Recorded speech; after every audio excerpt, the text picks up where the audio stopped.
Hello दोस्तों। आज का हमारा टॉपिक है विश्व पुस्तक एवं कॉपीराइट दिवस। पुस्तकें हमें ज्ञान और कल्पना के माध्यम से लेकर सांस्कृतिक विरासत तक रक्षा करती हैं। पुस्तकें हमारी सामूहिक चेतना को आकार देने में बहुत महत्वपूर्ण भूमिका निभाती हैं। जो ये किताबें हैं वो बहुत लंबे समय से मानवता की साथी के रूप में काम करती चली आई हैं, जो ऐतिहासिक चीज़ों से लेके और वर्तमान की चीज़ों को एक दूसरे से कनेक्टेड रखती हैं। हर एक पुस्तक जो अपने समय की उपज और उस समय में समाज की बारीकियों को, संस्कृतियों को दर्शाती है। ये जो है बहुत ही अभिन्न विलेखागारों के रूप में काम करती हैं, जो कि स्टोर करके रखते हैं पिछले पीढ़ियों के जो विचार हैं, जो अनुभव हैं, एक दस्तावेज के रूप में रखती हैं किताबें, और जिससे हमें पढ़ के ज्ञान का स्रोत मिलता है, जिससे हम पिछले टाइम के हुए जैसे हिस्ट्री हमें बहुत कुछ सिखा के जाती है कि युद्ध किस वजह से हुए, क्यों युद्ध के क्या क्या कारण रहे, कितनी हानियाँ पहुंचाता है, ये सारी चीज़ें। हमारे पुराने समय में जैसा कि आप सभी जानते हैं, इतनी महान महान पुस्तकें लिखी गई, जैसे रामायण, रामचरितमानस, गीता, ये इतनी महान महान पुस्तकें लिखी गई जिनका आज तक कोई तोड़ नहीं है, और वो आज तक महान है। और बताइए, उस समय में लिखी गई पुस्तकें आज भी उतनी ही कारगर है जितनी उस समय थी, बल्कि उससे ज़्यादा आज कारगर है। इसके अलावा किताबें जो हैं वो कल्पना की लौ जलाती हैं, हमारी तार्किक क्षमता बढ़ाती हैं, हमें असंभव प्रतीत होने वाले कल्पना को ज्ञान, बुद्धि और रचनात्मकता के भंडार के रूप में जो पुस्तकें हैं वो एकांत में सांत्वना और अनिश्चितता में मार्गदर्शन करती हैं। जो एक पुस्तक होती है उसमें जो विचार, जो अनुभव, जो जानकारियाँ दी गई होती है वो हमारे जीवन में बहुत बड़ा प्रभाव डालती हैं। हम अपने जीवन में उन्हीं किताबी शब्दों को पढ़ के, उन पे चिंतन मनन करके और नए नए मुकाम हासिल करते हैं, नई नई चीज़ें खोजते हैं और प्रगति के मार्ग पे अग्रसर रहते हैं। चाहे आकर्षक उपन्यासों के माध्यम से या ज्ञानवर्धक यात्रा वृत्तांत के माध्यम से, पुस्तकें हमें अज्ञात क्षेत्रों में ले जाते हैं, सहानुभूति और समझ को बढ़ावा देती हैं। जो रचनात्मकता और नवाचार के क्षेत्र हैं उनमें पुस्तकें एक प्रेरक के रूप में कार्य करती हैं, कल्पना की लौ को प्रज्वलित करती हैं और हमें नई सीमाओं की ओर प्रेरित करती हैं। पुस्तकें हमें वो चीज़ें सिखाती हैं जो हमारी भौतिक कल्पना से परे हैं। हम जिसके बारे में कल्पना सोच के ही ये हमें लगता है कि हम ये नहीं कर पाएंगे, बट वो उसके लिए हमें प्रेरित करती है कि हम कर सकते हैं, और हम करते भी हैं। जैसे कि आज से काफ़ी साल पहले मैंने सोचा था कि आज दुनिया इतना विकास करेगी, नई नई टेक्नोलॉजियाँ, नए नए आविष्कार। पहले इंसान कहाँ पैदल चलता था, फिर गाड़ियाँ हुई, पहिए हुए, गाड़ियाँ हुई, और आज देखिए इंसान आसमान में उड़ते हुए सफ़र करते हैं। तो ये कहीं ना कहीं इसमें पुस्तकों का भी बहुत बड़ा योगदान है, क्योंकि जो हमारे पूर्वजों ने जो भी ज्ञान पुस्तकों के माध्यम में संजो के रखा था, उन्हीं को पढ़ पढ़ के नए नए जो आविष्कार हुए, वैज्ञानिकों ने अपनी कल्पना को बढ़ाया।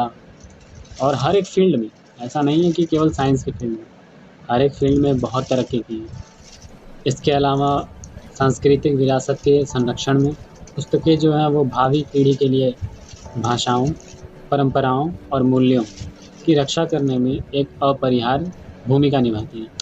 ऐतिहासिक घटनाओं, परंपराओं और सामाजिक मानदंडों को दर्ज करके वह मानव सभ्यता के ताने बाने में अमूल्य अंतर्दृष्टि प्रदान करती है, यह सुनिश्चित करते हुए कि हमारी जो विरासत है, जो हमारी सांस्कृतिक विरासत है, वो युगों युगों तक सुरक्षित रहेगी।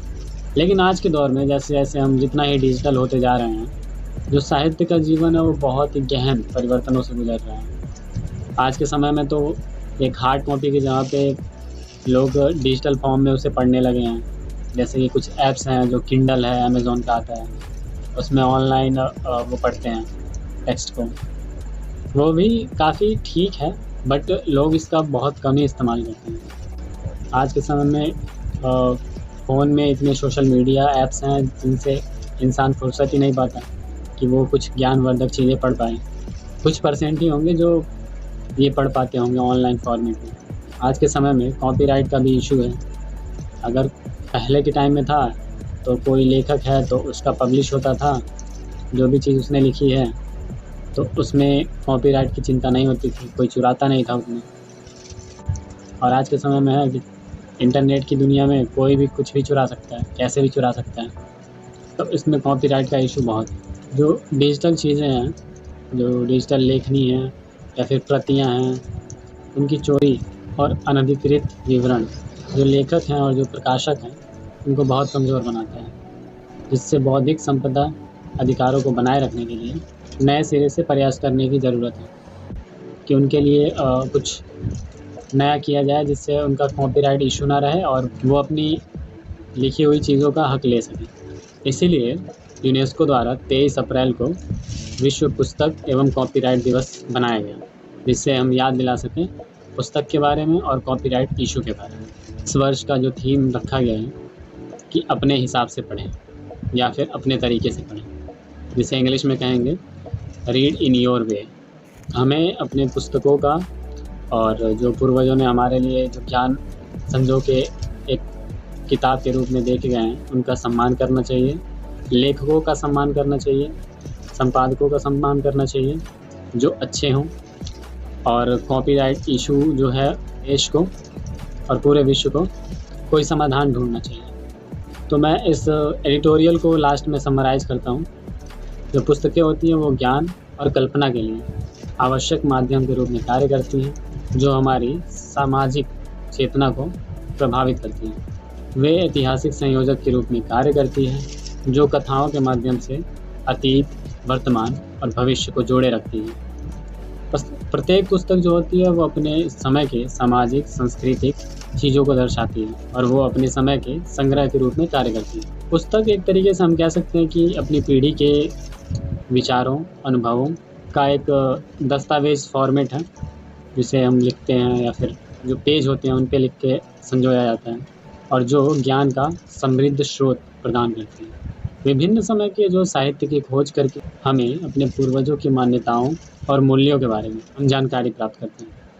पुस्तकें जो हैं कल्पना को प्रज्वलित करती हैं और हमें नए-नए विचार, नई-नई कल्पनाओं से अवगत कराती हैं और हमें कोई भी कठिन से कठिन कल्पना करने के लिए प्रेरित करती हैं। वो हमें एकांत में सांत्वना और अनिश्चितता के समय में मार्गदर्शन करती हैं।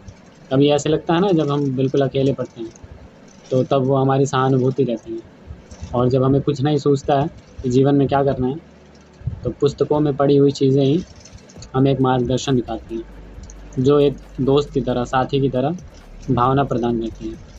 पुस्तकें जो होती हैं वो पाठकों को विभिन्न संस्कृतियों और समाज से परिचित कराती हैं और उन पाठकों के सहानुभूति और समझ को बढ़ाती हैं। जो उपन्यास होते हैं या फिर यात्रा वृत्तांत होते हैं वो पाठकों को दूर के क्षेत्रों का अनुभव करने और जो उनका दायरा है उन्हें व्यापक बनाने के लिए अवसर प्रदान करती हैं। और रचनात्मकता के क्षेत्र में पुस्तकें नवाचार को प्रेरित करती हैं और भौतिक सीमाओं को पार करने में मदद करती हैं।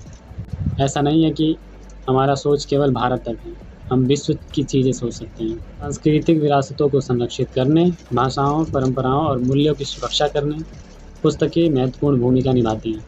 जो डिजिटल है वो ई पुस्तकों और इंटरैक्टिव प्रारूपों के साथ परिवर्तन लाता है, जिससे पढ़ने का अनुभव बेहतर होता है।